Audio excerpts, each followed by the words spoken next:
Perezida wa Mozambique Filipe Nyusi arahamagarira inyeshyamba kuyamanika nyuma y'uko umurwanyi wari ukomeye yishwe. Diana Inahazwe akomeza inkuru. President Philippe Nyusi yateye ako kamo abarwanyi bitirira idini rya Islam bafise icicaro mu buraruko bw'igihugu uno musi kuwa mbere. Yavuze ko ataho bagisaganiriza inyuma y'aho abasirikare ba Mozambique bakorana n'abasirikare b'u Rwanda n'abishamwe ry'ibihugu vyo muri Afrika y'ubumanuko SADC bomoreye abo bagwanyi ku butaka bahorako. Nyusi aya majambo yashikirije ku munsi wahariwe amahoro no gusubiza hamwe umunsi umwe inyuma yaho inteko zo mu bihugu vyo muri Afrika yo mu manuko zitangarije ko zishe umutegetsi mukuru arongoye uyo murwi hamwe n'abandi barwanyi 18 mu gitero cabaye kwigenekerezo rya 2025 y'ukwezi kw'icenda. Awadinda Jile umukuru w'idini yarajejwe kwinjiza abagwanyi muri uyo murwi witwa Ahlu Sunna wal Jamaz no kubaha inyigisho zawo yiciwe mu kambi y'abarwanyi iri mu gisagara ca Nagade mu ntara ya Cabo Delgado. Ibice bitari bike vy'igihugu ca Mozambique vyari vyarigaruriwe n'abo barwanyi mu mwaka urenga uheze biri mu gisagara ca Mochimbao da Praia, ubu mukamenya ko biri mu minwe ya leta. Minisitiri w'intebe wa Ethiopia Abiy Ahmed yimitswe uyu munsi muri manda ye ya kabiri nyuma yo gutsinda amatora aherutse. Frederic Nkundikije atugezeho iyi nkuru. Umugambi wa Abiy Ahmed mu ntango z'umwaka niho watangaza ko watsinze amatora y'abashingamateka igihe cy'amatora nibaguwe kandi atitabwe imigambwe itavuga rumwe nawe. Nyamara naho byagenze gutyo abanyamahanga bari mu gikorwa cyo kugenduza ayo matora bavuze ko yari yatunganijwe neza kurusha amatora yose yabaye imbere. Ahmed yaronse agashimwe k'amahoro Prix Nobel kubera yanaguye imigenderanire n'igihugu kibanyi ca Eritrea kandi yahinduye bitari bike muri politike y'igihugu ciwe. Muri iki gihe arahanzwe n'ibibazo bikomeye kuko ingwano mu ntara ya Tigray iriko iratandukira ibindi bice by'igihugu kandi n'ubwicanyi bifatiye ku moko bubandanya. Abakurikiranira hafi uruhagarara ruri mu gihugu ciwe bavuga ko inyifato mbi ya leta yo gukandamiza no kunumya abanyagihugu yagarutse. Ingwano imaze amezi 11 iratumye ubutunzi bwa Ethiopia cahora ari kimwe mu bihugu vyo muri Afrika bitunze gucumbagira. Abakuru b'ibihugu bane barimwo wa Nigeria, Senegal, Somalia na Djibouti nibo bonyene bari bitavye ibirori vyo kurahira mabanga yo kurongora igihugu ku ncuro igira kabiri. Leta ya Libya yegeranije abimukira barenga 5,000 ishaka gusubiza mu bihugu byabo kubera impungenge z'umutekano ziyongera. Diane Inahazwe aradubisobanura. Muri abo bimukira harimwo abana bagera ku 215, abafasoni barenga 540, muri bo harimo n'imiburiburi 30 bibungenze.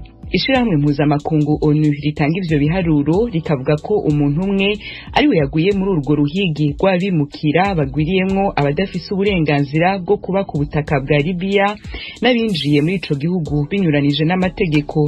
Nuruhigi rumaze gukomerekeramo 15 nkuko ONU ibandanye bisigura. Ico gikorwa catanguriye mu burengero bw'igisagara ca Gargaresh kigwiriyemwo abimukira bava mu bihugu vyo muri Afrika yo mu buraruko hanyuma gitandukira izindi ntara.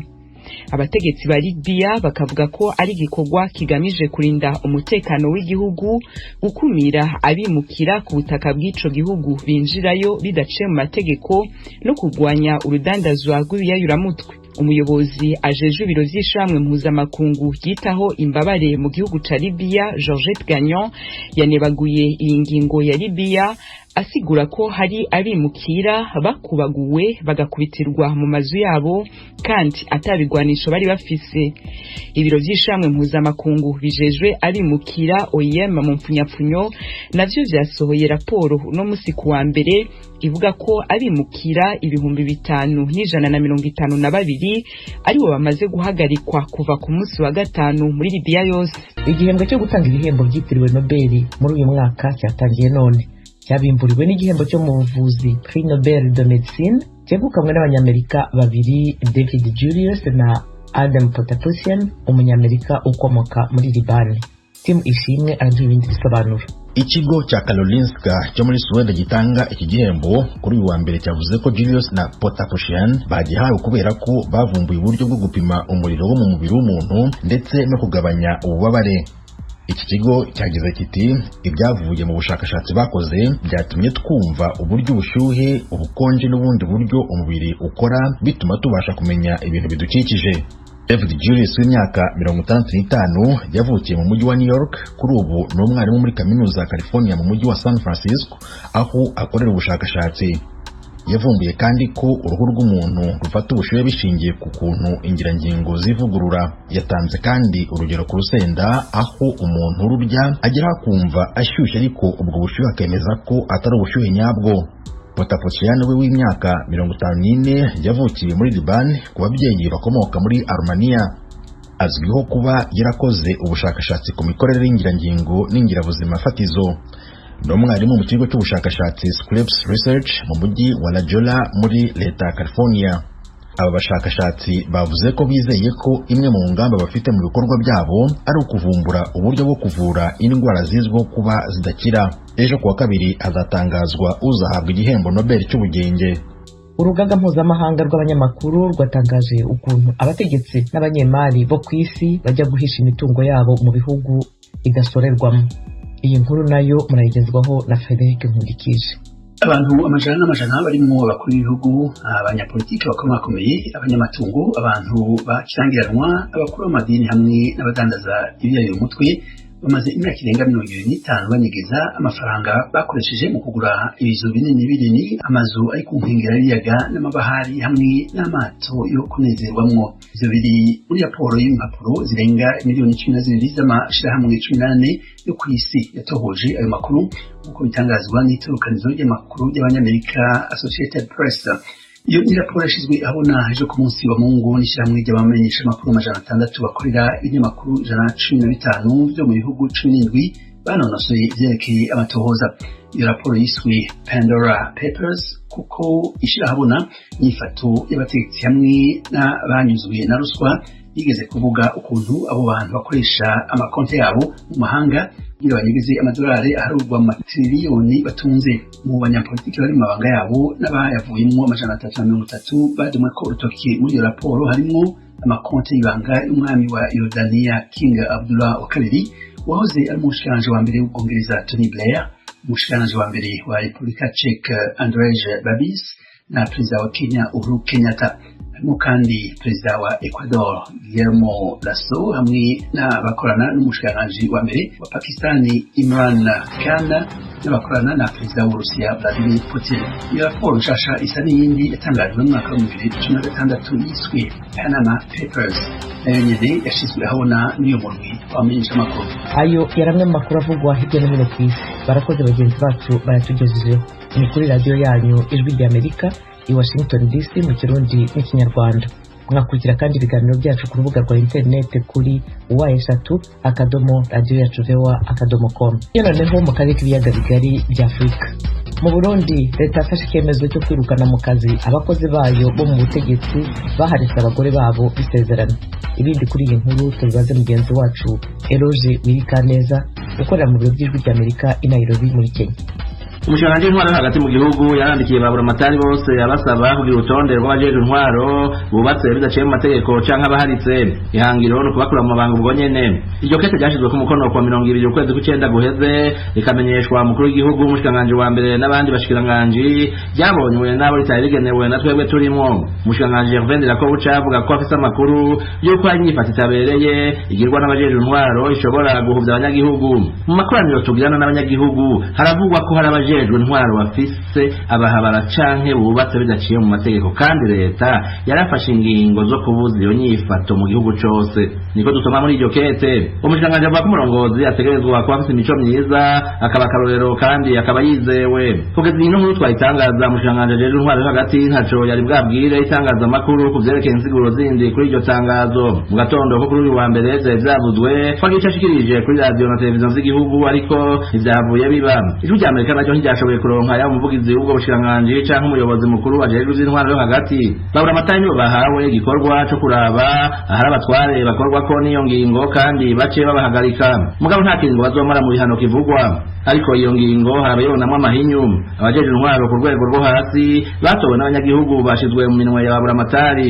Umuntu yovuga kandi ko abashobora kwikika mu kiza kugira ngo bakumire abajeje intwaro ku mvo zitandukanye kandi atana kimwe bagirizwa. Ishirahamwe Folcon F rikorera hagati mu gihugu rikaba rimwe mu yigenga riri mu ntara zose rivuga ko ingingo ishimishije. Gusa umukuru wabyo yabwiye rya Amerika ko idakwiye guhagararira ku bategetsi bo mu nzego z'ibanze bonyene.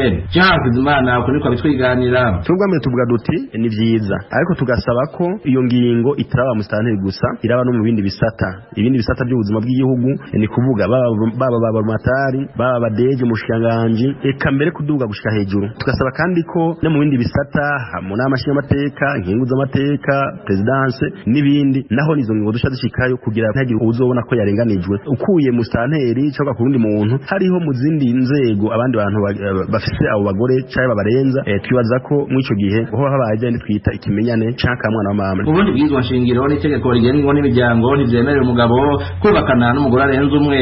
Iyo bibaye naho hari uburenganzira abana bavuka ku mugore atanditswe muri leta bashobora kubura, nko kutishurwa amashuri ku bana bo mu mashuri y'intango no kutavurwa ku bakiri munsi y'imyaka 5. Ku bakenyezi nabo utandikishijwe ashobora kutavurwa ku buntu nk'abandi mu gihe afite imbanyi. Ariko amadini amwe nka Islam ifatiye ku gitabo cyaho Ceranda Qur'an aremerera abayoboke bayo kwabira abagore bagera kuri 4 mu gihe umugabo wagaragaje ko afite ububasha bwo kubatunga. Mugabo bw'izo nshingiro ntizemera. Ku itariki ya mbere ukwezi kwa 5 2017 nyakwigendera President Pierre Nkurunziza yahavuye ashengera inyuma y'imyaka 3 yari yasabye abantu bose bubakanye bidaciye amategeko kwandikisha ingo zabo no kugira umukenyezi umwe udende.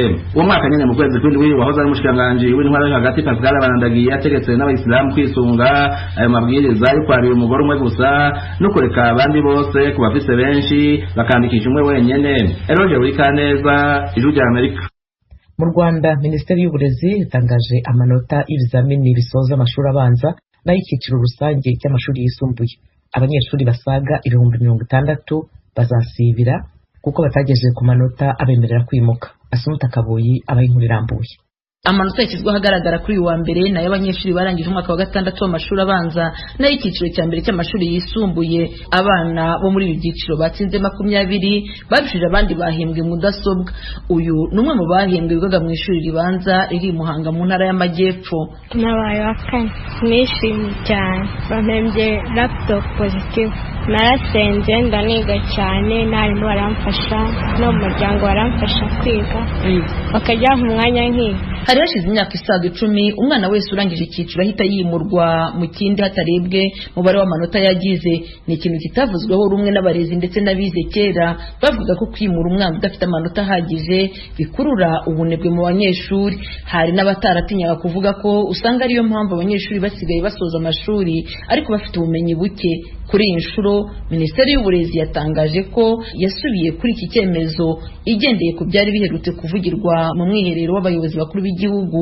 Uwo mwiherero wabaye muri 2018 wasabaga ko umwana wese utatsinze neza yajya asibizwa. Minisitiri w'Uburezi Uwamariya Valentine akumvikanisha ko kuva ubu nta mwana uzongera kwimuka atatsinze. Abanyeshuri 44,176 barangije amashuri abanza ariko batabashije kugira amanota bemerera gukomeza mu mashuri yisumbuye, ndetse n'abanyeshuri 16,466 nabo batagize ayo manota bemerera gukomeza mu mwaka wa 4 w'amashuri yisumbuye. Aba banyeshuri ntabwo bari buhabwe ibigo nk'uko byari bisanzwe bigenda, ahubwo aba banyeshuri bazafashwa babanze bagere ku kigero kibemerera kwimukira mu bindi byiciro.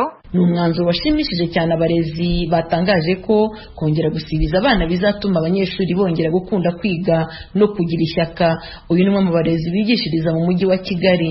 Rwanjye ruhande byashimije ko abana bagiye kujya biga. Ubundi twagiraga ikibazo ko bavugaga ngo watsinda utatsinda baguha ikigo. None ubwo hajemo gusibiza abana, nkeka ko bagiye kujya bashyiramo imbaraga. Intero yari yarabaye ntakiga muzaza kunshaka muri ikizamini kandi nzatsinda. Uyu murezi asaba abashinzwe uburezi mu Rwanda gutekereza no ku buryo gahunda yo gusibiza abanyeshuri batatsinze neza yanagera no mu bindi byiciro. Dusigaje no kurwana no gusibiza bisanzwe mu mashuri, usibye kuba dusibije bose basibira. byose abana baradohotse noneho n'ababyeyi nabo leta kuba kuyibuza guhana abana ubundi disipurine yapfuye ibintu byose biba byazambye ubwo bitangiriye hejuru wenda uriya mwaka tubifite icyizere ko baziga bagashyiraho umwete wenda ntibasibire cyane ariko ubu dusibije nta nubwo twabona amashuri tubashyiramo. Amanota yasohotse kuri uyu wa mbere n'ayo ibizamini byakozwe mu kwezi kwa karindwi uyu mwaka, ibi bikaba byaragombaga kuba byarakozwe mu kwezi kwa 10 mu mwaka w'2020 ariko ntibikunde kubera icyorezo cya COVID-19. Nubwo biruko ariko Minisitiri w'Uburezi avuga ko nubwo COVID-19 yatumye amashuri akererwa ntagendere kuri gahunda yari asanzweho, iyi ndwara itagize ikihindura ku mitsindire y'abana. Ku mashuri abanza mu mwaka wa 2019 abari batsinze mu cyiciro cya mbere cyo twita division 1 bari 3.8, uyu mwaka ni 5.7. Mu cyiciro rusange abari mu cyiciro cya mbere batsinze muri division 1 2019 bari 9.1, 2021 15.8. Ibyo byiciro byonyine biragaragaza ko uyu mwaka ahubwo abana batsinze neza kurusha mbere, ku buryo tutavuga ko icyorezo cya COVID-19 cyaba cyarabisubije inyuma. Kugeza ubu Minisiteri y'Uburezi ivuga ko ibarura abanyeshuri basaga 5,000 batitabiriye gukora ikizamini gisoza amashuri abanza n'abasaga 1,000 batitabiriye ikizamini gisoza umwaka wa 3 w'amashuri yisumbuye. Kuri iyi nshuro Minisiteri y'Uburezi ivuga ko abana barangije mu byiciro bibiri byasohora amanota kuri uwa mbere bagera ku 373,532 barimo abasaga 60,000 basibijwe kuko batatsinze neza. Abanyeshuri basohorewe amanota kuri uyu wa mbere bazatangira amasomo yabo ku itariki ya 18 z'uku kwezi.